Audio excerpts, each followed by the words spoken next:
All right. Before I get started, I just wanted to say apologies to anyone who thought this was the 2008 remake of Prince of Persia. No, this is in fact the 1990 DOS port of the original Prince of Persia game. So, although, if you couldn't tell that it wasn't a game made in 2008, I'm not sure what you're looking at right now. But okay, let's get started in 3, 2, 1, go. All right, so welcome to Prince of Persia for DOS. This game's a bit of a puzzle platformer, and it's pretty heavily broken, although not always in ways that are incredibly obvious. For example, right there, I just skipped the entire level. The point of this level is to collect a sword, and I said I don't really feel like collecting it, so I'm just going to go ahead and teleport past the guard through a jump. And that pretty much just sums up all of that. The good news is, even though I'm going to need a sword for the other levels, the game assumes I was going to pick it up, so it just gives me the sword for the next level here on out.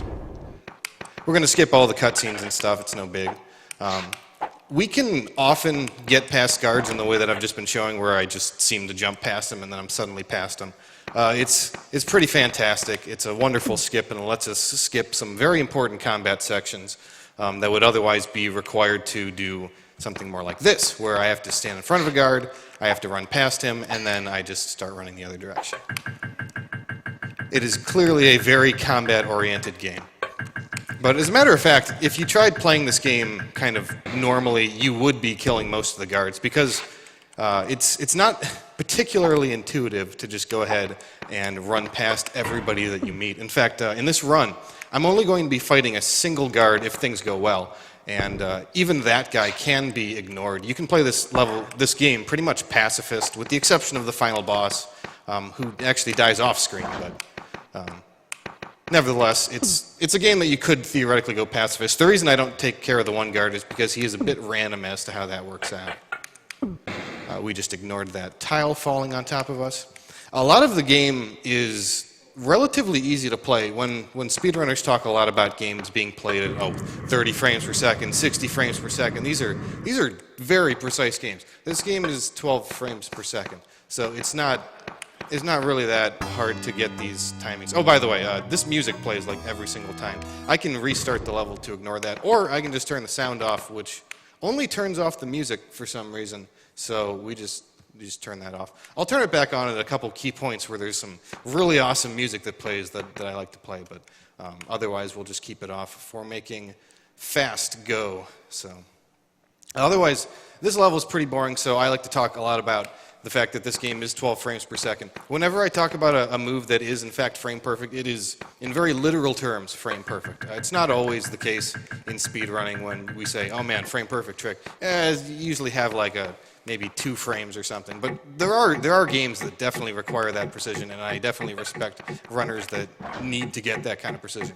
This is a game where you don't really need that kind of precision. Because 12 frames per second frame precision is a lot easier than not. So, in addition, we can also buffer most of the inputs in this game, which basically means that, for instance, I'm pressing left right now, and eventually I'll start turning left and start running. The actions will kind of queue up as long as the input is ready to be pressed down, and that's just how we can do it. So it's a game that is more about knowing exactly what you're supposed to be doing at all times, and making sure that you're wasting no frames whatsoever while you're moving. The game was originally routed as a segmented run back in as early as 2008. Hold on, we got this skeleton guy, he's pretty great, but we're just going to ignore him. You're supposed to make him fall down the pit over here, which I will reveal, and that's how you get rid of him. But I don't even need to do that, I can just jump past him and we're good to go. All right. These are the little cutscenes with the princess. The plot was kind of shown before, so I'm not going to get back into it. But for this level, we need to move very precisely because we need to end up on the other side of the door in a very precise manner so as to make noise on that screen. And by doing so, the guard will actually react. Guards won't turn around, they won't actually move towards you unless they hear you. They don't really care about visible sight or anything like that. So what we need to do is kind of like skid into that screen. Normally we would just kind of stop and look at that guy and try to ask him to open the door, but he won't let us. But by just skidding in, he's like, oh man, what's up? And then he accidentally presses the tile and we skip half the level. So that's pretty cool. coming up right here is a bit of plot, so I'll turn the sound back on as we get to hear this awesome sound effect. It's pretty great. All right, and I think I'm just going to not go for this. Okay, come on, dude. So combat can be a bit scary, especially when you're at 1 HP like that, because if he hits me, I die and I have to start all the way back at the next level, or beginning of the current level. Yes, clearly. All right, so this is my favorite glitch coming up. We have a door that we need to get past to on the other side here, and how we're going to do that, that door, as a matter of fact, is by entering combat. And by entering combat, we just magically get past the door. The reason for that is because the game, as long as we're kind of buffering our movements in combat, the game refuses to exit combat until we've actually gotten to a more neutral position. But at the same time, it's keeping track of all of my positioning changes. So I'm like halfway across the screen, and the game's like, oh, okay, finally we can move you. But that just so happens to place me beyond the door. So I just ignore it entirely, and it's pretty cool. That otherwise would take about a minute longer, that level. So. This level's kind of a break. Right there is some frame precision, but whatever. Like I said, it's really not that hard.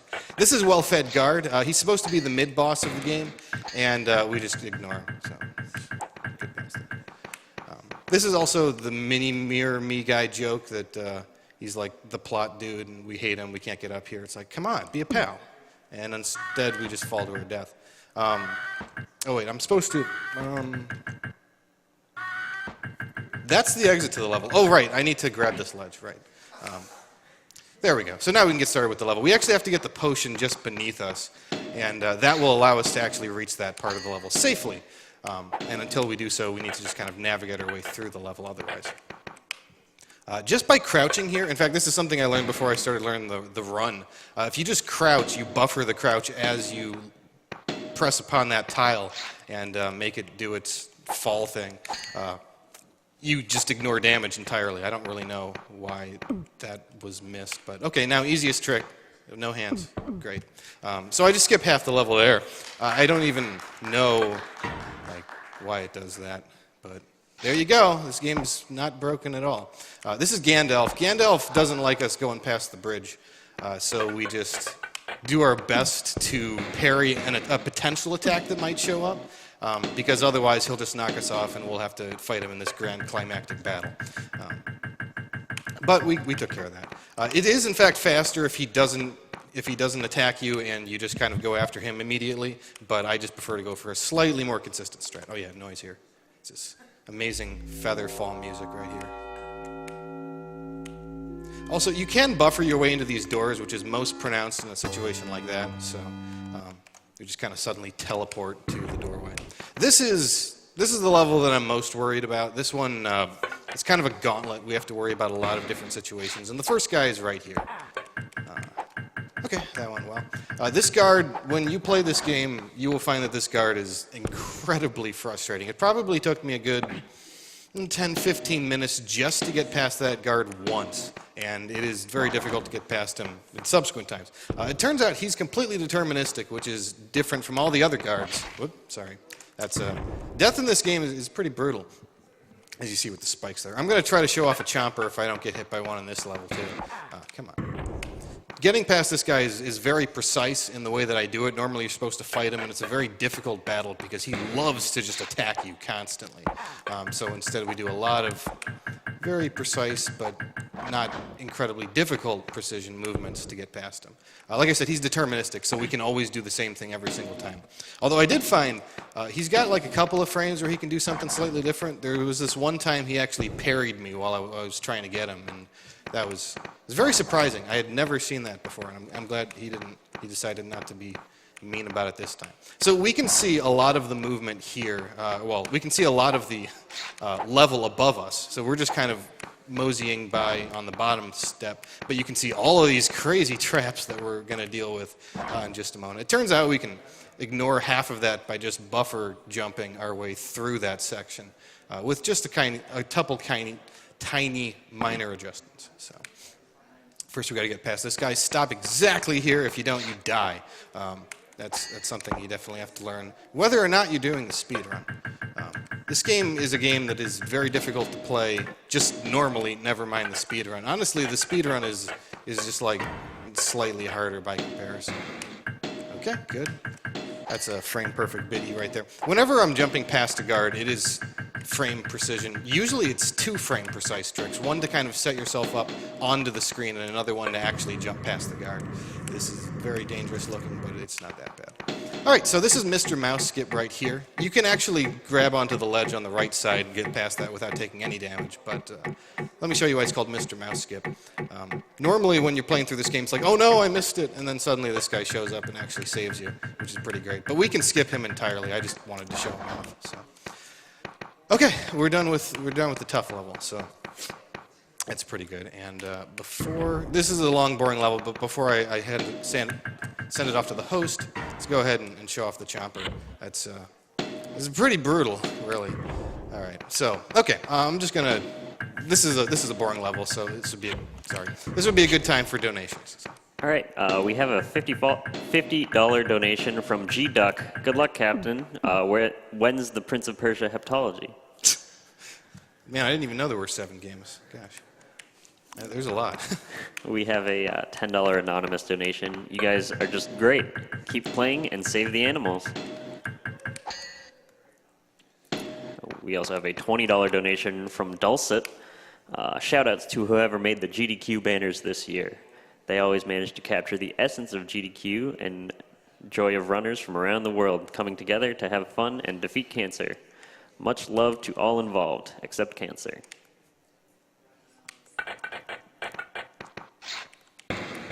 All right, the guards in this level are fairly annoying. I'm glad that the first 2 that we have to deal with are usually the annoying ones. The only randomness in this game is from the guards, as I alluded to, and they can be a bit of a pain just trying to get past their aggression sometimes. Come on. Okay, you can do a frame perfect trick. I missed it by 1 frame, and you just kind of magically go past the tile, and then it decides as you're turning around, oh, I need to fall. It's kind of like cartoon physics, but we need to make that tile fall, because if we don't, we can't finish the level, and it's definitely something that's frustrating your first time playing this game. The puzzle platformer aspect to Prince of Persia is very different from a lot of other platform puzzle games, which are, I guess, more modern. Okay, thank you. That was my positioning was a little careful there. But the puzzle platform of this game is a lot more about incredibly awkward controls and how you need to manipulate the character in order to go the way you want. A lot of the movements in this game have to be incredibly deliberate. Also, this chopper just doesn't feel like activating. And because they're so deliberate, you need to make sure that you're moving exactly the way you need to. You need to essentially learn what the frames are on a lot of tricks, the buffering strategies and all that. And if you don't, you can't even get through the game, much less get through it fast. So, okay, that should be fine. And now we can fall here. Also note that when I fall, I have to wait to eventually get back up. We won't have to do that in the next level if things go well.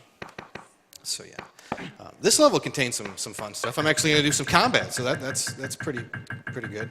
I mean, we're going to ignore most of the guards, but there is this one guy that we have to deal with. But we're also going to see a little screen wrap. I don't have quite enough time to explain it, so I'll explain it when we see it later.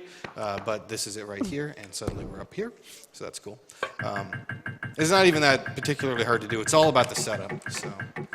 Otherwise, we just get past it. That only saves like 8 seconds. It's a lot less significant than the next one. But this is combat in this game. So there's actually a surefire way to always hit the opponent. Normally, you're kind of supposed to do some fancy combat. Also, he's just crying in a corner right there. I feel bad for him. But combat is pretty difficult. You have to kind of just learn how to parry and riposte, and it's like fencing tactics and all that.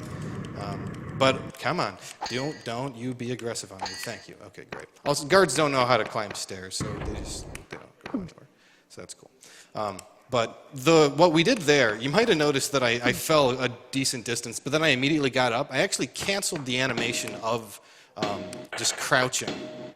by hitting the wall at the same pixel where I'm supposed to land. And because it did that, it bumped into the wall and nudged that instead of making me wait those few seconds. Because if we had to wait those few seconds, the guard would actually have time to totally kill me there. So anyway, this is another kind of boring part. So if there are any more donations, yeah, there are. There's a $7.77 donation from PSET.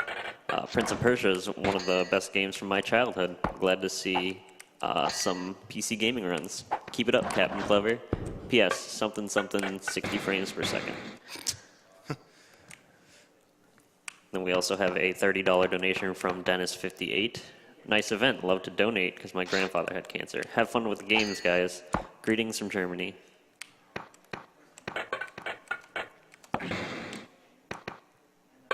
All right, so we're coming up on the last level now, and this is when I can start talking about the screen wrap because we'll see that. But before I do, just know that this game is pretty challenging as just like a game to play.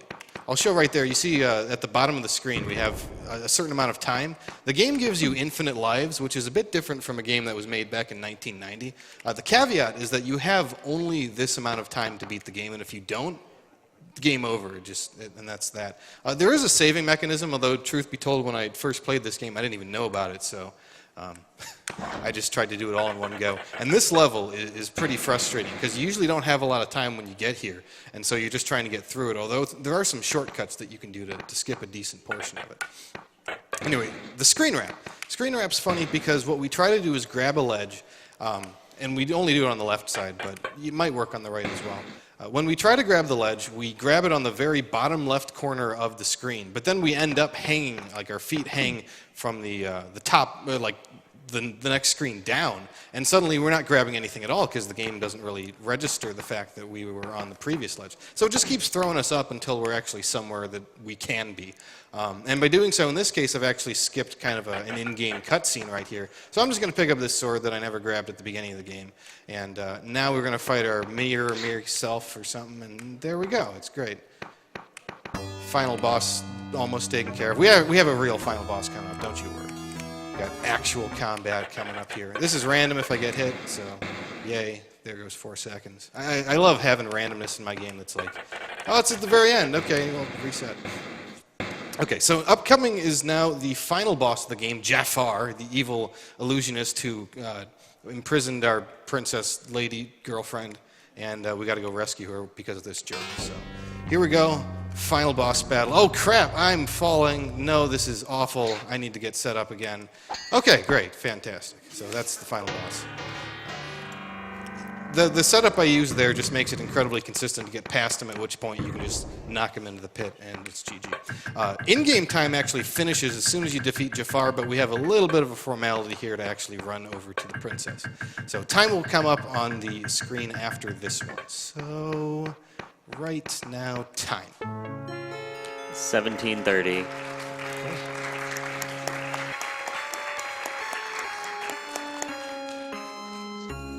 And there's Mr. Mouse right there. Just a quick thanks to Sprint God, who basically routed this entire game, and in fact, he did it like 7 years ago, as I mentioned. And as I started working on this game, he basically came in a chat and started giving me tips on how to play it in a single segment. So many thanks to him, and also Master Viking, who improved the segment I run later. This game in-game is like under 14 minutes, which would be a little under 15 minutes of a run, but it's very difficult to get everything going on, so that's pretty cool. So cool. That's the time remaining, by the way, in-game. So other than that, thanks GDQ for having me, and I hope to be around for future ones. And that's that. So thanks. Congratulations, CapnClever. Coming up, we have Tony Hawk's Underground 2. Get ready for the